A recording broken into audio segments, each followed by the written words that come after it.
Now, we've grown used to hearing about athletes who take drugs to improve their performance, but now there is evidence that many students and academics might be doing the same. Smart drugs that enhance brain performance are becoming increasingly popular and more readily available. Drugs like Modafinil and Ritalin can enhance short-term memory and speed of thought, and a report from the Academy of Medical Sciences says that an increasing number of people are likely to turn to them before exams or during a tough spell at work.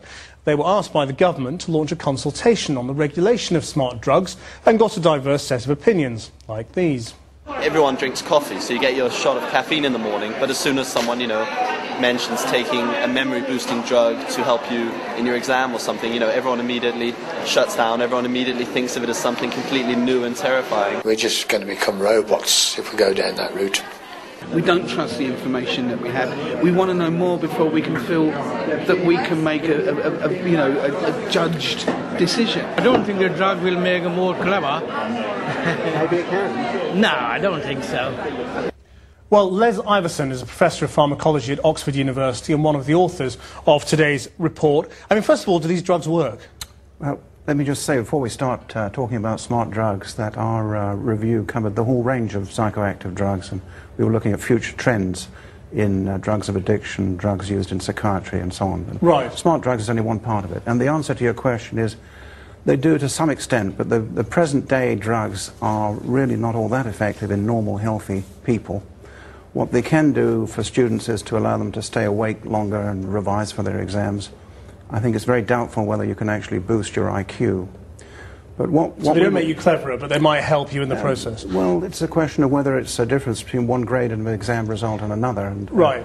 And at the moment... There is an issue, I think, about competitive arena, where exams are a competitive arena, and in sports, as you've already said, we don't allow performance-enhancing drugs.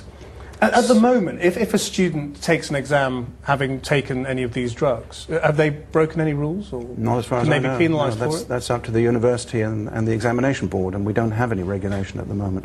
We also don't want to give the impression that this is a widespread problem. I think it's a problem that will grow in the future, and one of the concerns we have is that there are more powerful cognitive enhancing drugs in the pipeline being developed for legitimate reasons for treating Alzheimer's disease, for example, where the present-day drugs are not all that effective.